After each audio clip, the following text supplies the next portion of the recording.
Hello दोस्तों, आज के वीडियो में हम लोग प्रेजेंट इंडेफिनिट टेंस में WH फैमिली, जिसको हम डबल इंटरोगेटिव सेंटेंस भी बोलते हैं, इनका पैसिव वॉइस बनाना सीखेंगे।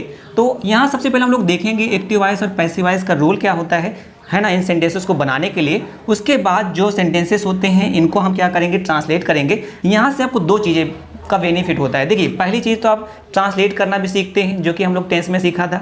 दूसरी चीज़ क्या होती है कि आप पैसिव वॉइस भी सीखते जाते हैं साथ ही साथ। ठीक है, तो चलिए वीडियो में देर नहीं करते हुए वीडियो को स्टार्ट करते हैं। वीडियो को आप अंत तक जरूर देखिएगा। आपको यकीन मानिए वीडियो के अंत तक में 10 से 12 मिनट का वीडियो होगा और उसमें सब चीज़ें आपको समझ में आ जाएंगी। तो चलिए दोस्तों, सबसे पहले हम देखते हैं कि एक्टिव वॉइस का रोल क्या होता है। एक्टिव वॉइस जनरली क्या होता है, टेंसिव होता है। तो आप लोग मैं आपको बता रहा था कि इंटरोगेटिव सेंटेंस का पैसिव वॉइस बनाना है ना टेंस का, तो देखिए जो आपका रूल होता है उसमें आपको क्वेश्चन वर्ड ऐड कर देना है स्टार्टिंग में। तो ये आपका रोल हो जाएगा किसका, एक्टिव वॉइस का। ठीक है, इसी तरह सेम जब हम पैसिव वॉइस बनाएंगे तो पैसिव वॉइस में भी जो हम लोग इंटरोगेटिव सेंटेंस का पैसिव वॉइस बनाना सीखा था, है ना, यही चीज स्टार्ट हुआ था कि जेएमआर प्लस ऑब्जेक्ट, ये सब चीजें, उसके आगे आपको क्वेश्चन वर्ड ऐड कर देना है। तो ये आपका पैसिव वॉइस का क्या हो जाएगा, फार्मूला हो जाएगा। किसके लिए, WH फैमिली के लिए। इतना ही नहीं है, इसमें एक्चुअली एक और सेंटेंस ऐड होते हैं जिसमें नॉट भी आता है। तो नॉट आएगा तो हम क्या करेंगे कि ऑब्जेक्ट के बाद इसमें नॉट लगाएंगे, इसमें सब्जेक्ट के बाद नॉट लगाते हैं। ठीक है, तो आई होप आपको यहाँ से क्या रूल क्लियर हो गया होगा। अब हम क्या करते हैं, इन सेंटेंसेस को पैसिव वॉइस बनाते हैं। तो पहला सेंटेंस हमारे सामने क्या लिखा हुआ है, when do they send the parcel, way parcel कब भेजते हैं। ठीक है, अब इसका पैसिव वॉइस बनाने के लिए आपको बड़ा सिंपल सा है रूल। आपको करना क्या है, सबसे पहले क्वेश्चन वर्ड। तो क्वेश्चन वर्ड यहाँ पे देखिए व्हेन है, तो व्हेन ही यहाँ भी आ जाएगा। ठीक है, उसके बाद आपको क्या करना है, इजेएमआर लगाना है। किसके अकॉर्डिंग लगता है, आपको पता है कि पैसिव वॉइस में ऑब्जेक्ट के अकॉर्डिंग ऑब्जेक्ट। ठीक है, ऑब्जेक्ट यहाँ पे क्या है, पार्सल। ठीक है, तो पार्सल के लिए हम इज का यूज करेंगे, तो लिखेंगे व्हेन इज। उसके बाद लिखेंगे हम हमारा जो ऑब्जेक्ट है द पार्सल। उसके बाद व्हेन इज द पार्सल। अब हमको क्या करना है, मेन वर्ब का थर्ड फॉर्म लगाना है। मेन वर्ब यहाँ पे क्या है, सेंड, और सेंड का थर्ड फॉर्म क्या होता है, सेंड टू। ठीक है, तो when is the parcel sent. अब आपके सेंटेंस में क्या बचा, ये दे सब्जेक्ट बचा, तो हम क्या करेंगे, बाई लगाएंगे, है ना, जैसे लिखा हुआ। उसके बाद सब्जेक्ट दे का आपको यहाँ पे दे नहीं लिखना है, क्या लगाएंगे आप, देम लिखेंगे, क्योंकि दे का ऑब्जेक्टिव फॉर्म क्या होता है, देम होता है। ठीक है, तो आई होप पहला सेंटेंस आपको क्लियर हो गया होगा। चलिए दूसरा सेंटेंस समझते हैं, क्या लिखा, when do you right the lesson, आप पाठ कब लिखते हैं। ठीक है, राइट नहीं होता है लिखना।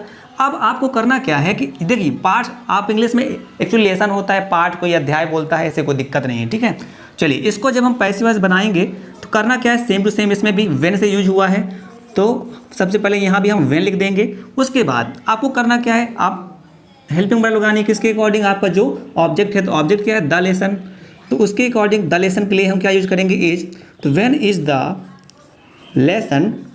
उसके बाद मेन वर्ब का थर्ड फॉर्म देख लीजिए आप लोग। मेन वर्ब के यहाँ पे राइट है, और राइट का थर्ड फॉर्म क्या होता है, रिटेन, RWRITTEN। ठीक है, यहाँ पे डबल टी होता है, ये आपको ध्यान रखना है।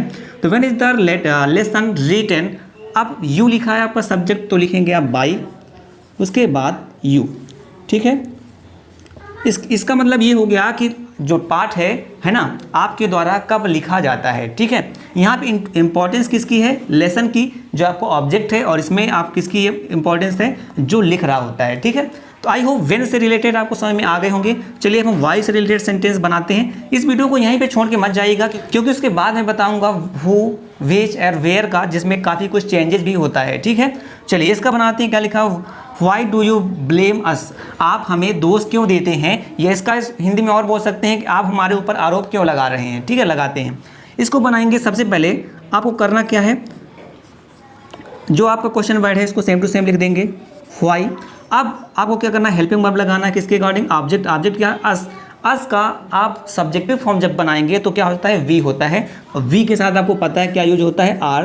तो व्हाई और वी। अब आपको क्या करना है, ब्लेम, जो आपकी मेन वर्ब है उसका थर्ड फॉर्म लगाना, क्या हो जाएगा, blamed. Why are we blamed. अब क्या बचा आपके पास, सब्जेक्ट, तो आपको क्या करना है, बाई लगा के सब्जेक्ट लिख देना है। ठीक है, चलिए आई होप ये भी आपको समझ में आ गया होगा। इसमें इसका मतलब क्या होगा हिंदी में, कि हमारे ऊपर आरोप क्यों लगाया जाता है। ठीक है, चलिए ये फोर्थ सेंटेंस क्या लिखा कि why do they not speak English at home, वे घर पर अंग्रेजी क्यों नहीं बोलते हैं। ठीक है, चलिए इसका पैसिव वॉइस बनाते हैं। क्या लिखा हुआ है, सबसे पहले हम लोग क्या लिखेंगे, क्वेश्चन वर्ड, जो कि हमारा क्या है, व्हाई। उसके बाद वो क्या करना है, उसके बाद आपको क्या करना है, जो भी आपका ऑब्जेक्ट होगा उसके अकॉर्डिंग आप हेल्पिंग वर्ब लगाएंगे। ऑब्जेक्ट इंग्लिश है जो कि सिंगुलर है, इसलिए इसके अकॉर्डिंग हेल्पिंग वर्ब क्या हो जाएगा, इज। तो वाई इज, उसके बाद हम लिखेंगे इंग्लिश, ठीक है। अब आपको क्या करना है, देखिए यहाँ पे नॉट लिखा हुआ है ना। मैंने क्या बताया था, जब भी नॉट भी आए तो आपको करना क्या है कि ऑब्जेक्ट के बाद आपको नॉट लगा देना है, और यहाँ पे भी सब्जेक्ट के बाद नॉट आता है, ठीक है। ये आपको आई होप समझ में आ गया हो। तो आप क्या करेंगे, ऑब्जेक्ट इंग्लिश है इसलिए इसके बाद हम क्या लगा देंगे, नॉट। तो क्या सेंटेंस बना कि वाई इज इंग्लिश नॉट। अब मेन वर्ब का थर्ड फॉर्म, मेन वर्ब क्या है, स्पीक। स्पीक का थर्ड फॉर्म क्या हो जाएगा, स्पोकन। तो why is English not spoken. अब देखिए ये अदर वर्ड हो गया, एट होम, है ना। जो चीज़ें बच जाती हैं वो तो अदर वर्ड होता है। तो हम क्या करेंगे कि मेन वर्ब के बाद लिख देंगे जो भी हमारा अदर वर्ड होगा। अब हम जो हमारा सब्जेक्ट है उसको हम बाई लगा के लिख देंगे, ठीक है। तो बाई, और सब्जेक्ट क्या है, यू है, इसलिए यू के लिए हम क्या लगाएंगे, यहाँ पे यू ही लिखेंगे, है ना। तो आई होप यहाँ पे चीज़ें आपको अच्छे से क्लियर हो गई होंगी। अगर आप लोग थोड़ा सा ध्यान दिए होंगे तो ये सेंटेंस थोड़ा सा अलग टाइप पे लिखे हुए हैं। एक्चुअली रीज़न क्या है पता है, ये सेंटेंस जब मैं भी बना रहा था तो यहाँ पे मैंने क्या कर दिया था कि नॉट नहीं लगाया था, सेम वैसी कहानी हो जाती जैसे मैं टेंस में एक वीडियो में कर दिया था, ठीक है। फिर जब पूरा इरेज कर दिया तब मेरे को ध्यान आया कि एक सेंटेंस में मैंने नॉट नहीं लगाया हुआ है, ठीक है। तो आई होप ये चीज़ आप समझ जाएंगे कि क्यों ऐसा हो गया है, ठीक है। चलिए अब हम बनाते हैं और सेंटेंसेस। तो चलिए दोस्तों अब इन सेंटेंसेस को बनाते हैं। ये सेंटेंस भी वैसे ही बनेंगे जैसे इसको हम लोगों ने पहले बनाया है। तो ध्यान रखिएगा ये इतने ही सेंटेंस नहीं है। इन सेंटेंसेस को बनाने के बाद कुछ सेंटेंस मैं आपको और स्क्रीन की स्लाइड पे दिखा दूंगा, आप वहाँ से उनको भी नोट डाउन कर लीजिएगा, ठीक है। क्योंकि यहाँ से मुझे ऐसा लगता है कि आपको कॉन्सेप्ट समझ में आ जाएगा कि कैसे चीज़ों को बनाते हैं। चलिए तो देखते हैं 5th नंबर सेंटेंस। ये थोड़ा सा सेंटेंस अलग है जो हम लोगों ने पहले पढ़ा है। कैसे, देखिए लिखा हुआ है कि हु डज दिस वर्क, यह काम कौन करता है। अब इसका अगर पैसिव वॉइस आप बनाओगे तो क्या करोगे भाई, सबसे पहले तो वही है, आपको क्या करना है कि जो क्वेश्चन वर्ड है उसको तो लिखना ही है, लेकिन यहाँ पे एक ट्विस्ट है। क्या ट्विस्ट है, देखिए यहाँ पे लिखा है हु यानी होता है कौन, ठीक है। दोस्तों यहाँ पे मैं बता दूं जो डज लगा हुआ है ये हेल्पिंग वर्ब नहीं लगी हुई है, ये क्या लिखा हुआ है, मेन वर्ब लगा हुआ है। मेन वर्ब के साथ एस जुड़ा हुआ है, ठीक है।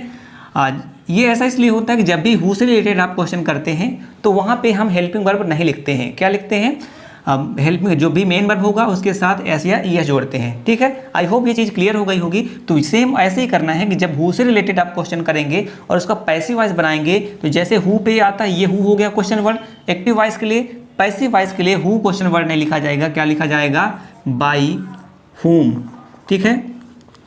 इसका मतलब होता है किसके द्वारा, ठीक है।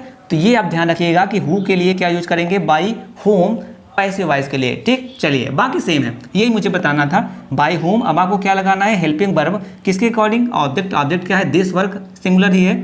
तो by home is this work, ठीक है। अब क्या लगाना आपको, मेन वर्ब का थर्ड फॉर्म, मेन वर्ब क्या है, डू, और डू का थर्ड फॉर्म क्या होता है, डन, ठीक है। और यहाँ पे क्वेश्चन मार्क का साइन। अब आपके दिमाग में आ रहा होगा कि बाई के बाद जो हम सब्जेक्ट लगाते थे वो कहाँ है। तो क्या आपको ये चीज़ तो आपको पता ही है ना कि जब भी हम हु से रिलेटेड क्वेश्चन करते हैं तो वहाँ पे सब्जेक्ट होता ही नहीं है। जब होता नहीं है तो बाई के बाद तो हम सब्जेक्ट ही लिखते हैं। तो जब सब्जेक्ट ही नहीं होगा तो लिखेंगे क्या, ठीक है। आई होप ये चीज़ आपको क्लियर हो गई होगी। इसका मतलब वही होता है, हिंदी में क्या हो गया कि यह वर्क किसके द्वारा किया जाता है।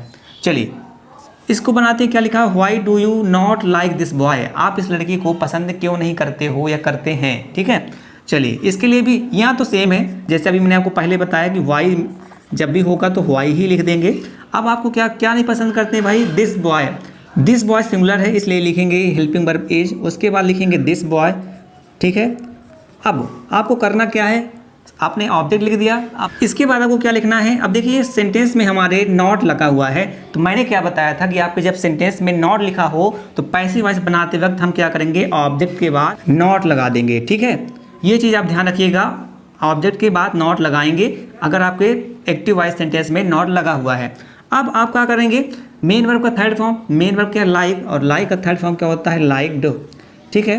तो सेंटेंस अभी तक क्या बना कि why is this boy not liked, किसके द्वारा, तुम्हारे द्वारा। तो क्या लिखेंगे, बाई, उसके बाद लिखेंगे यू और क्वेश्चन मार्क का साइन बना देंगे, ठीक है। तो सेंटेंस इसको अगर हिंदी में बोलें तो क्या बोलेंगे, इस बच्चे को आपके द्वारा पसंद क्यों नहीं किया जाता है, ठीक है। चलिए नेक्स्ट सेंटेंस क्या लिखा हुआ कि where does Neha keep my pen, Neha मेरी पेन कहाँ रखती है। ठीक है, यहाँ पे देखिए जब भी कहाँ से रिलेटेड यानी वेयर से रिलेटेड जब भी हम क्वेश्चन करते हैं तो वहाँ पे हम किसी स्थान का नाम बताते हैं ना, नेम ऑफ प्लेस। तो अब आप क्या करेंगे, इसका जब पैसिव वॉइस बनाएंगे काफ़ी आसान इसका भी है। सबसे पहले क्वेश्चन वर्ड, तो आपका क्वेश्चन वर्ड क्या है, वेयर। उसके बाद हेल्पिंग वर्ब, अब चूँकि माई पेन सिंगुलर है इसलिए लगाएंगे इज, तो वेयर इज, फिर लिखेंगे ऑब्जेक्ट जो कि है माई पेन। ठीक है, तो वेयर इज माई पेन। अब आपको क्या करना है, ये ऑब्जेक्ट हो गया। अब आपको मेन वर्ब का थर्ड फॉर्म, तो मेन वर्ब है कीप, अब कीप का थर्ड फॉर्म क्या होता है, केप्ट। तो where is my pen kept, उसके बाद लगाएंगे आप बाई। ठीक है, और उसके बाद सब्जेक्ट जो कि क्या है, नेहा, तो लिखेंगे आप नेहा, और लास्ट में क्वेश्चन मार्क का साइन बना देंगे। तो सेंटेंस क्या बन गया, where is my pen kept by Neha, Neha के द्वारा मेरी पेन कहाँ रखी जाती है। ठीक है, चलिए लास्ट सेंटेंस बनाते हैं हमारे वीडियो का। क्या लिखा है कि हु टीचेज यू इंग्लिश, तुम्हें अंग्रेजी कौन पढ़ाता है, या तो आपको अंग्रेजी कौन पढ़ाता है। ठीक है, जब इसको पैसिव वॉइस बनाएंगे तो देखिए कैसे बनाएंगे, करना कुछ नहीं है। यहाँ पे देखिए हु से रिलेटेड क्वेश्चन आया, जब भी हु से रिलेटेड आया तो मैंने क्या बताया कि आपको यूज करना है बाई हुम, तो लिख देंगे बाई हुम। ठीक है, उसके बाद आपको क्या लगाना है, हेल्पिंग वर्ब, इज के साथ इंग्लिश के साथ हेल्पिंग वर्ब का यूज करेंगे इज, तो बाई हुम इज इंग्लिश। अब आपको क्या करना है, मेन वर्ब का थर्ड फॉर्म, मेन वर्ब क्या है, टीच, और टीच का थर्ड फॉर्म क्या होता है, टॉट, TAUGHT। तो by home is English taught, है ना, और लास्ट में क्वेश्चन मार्क का साइन, क्योंकि मैंने क्या बताया कि हु से रिलेटेड जब भी क्वेश्चन करते हैं तो वहाँ पे सब्जेक्ट नहीं होता। ठीक है, तो आई होप इस वीडियो में जो चीज़ें मैंने आपको बताई है आपको समझ में आई होगी। प्लीज़ इस वीडियो को आप दोस्तों के साथ जरूर शेयर करिए, और अच्छा लगे तो वीडियो को लाइक जरूर करिएगा। और सेंटेंसेस मैंने आपको लिए बनाए हैं, स्क्रीन पे आपको एक स्लाइड दिख रही होगी, ये और एक्स्ट्रा सेंटेंसेस है, और एक नेक्स्ट स्लाइड जो आपको दिख रही है यहाँ पे एक सेंटेंस मैंने दिया है आपको होमवर्क, इस सेंटेंस को आप बनाइएगा और नीचे कमेंट में उसका आंसर जरूर करिएगा। सही अगर होगा तो मैं दे दूंगा हार्ट, अगर नहीं होगा तो उसको मैं करेक्ट कर दूंगा। ठीक है, तो मिलते हैं हम नेक्स्ट वीडियो में। भगवान आपका दिन शुभ रखे।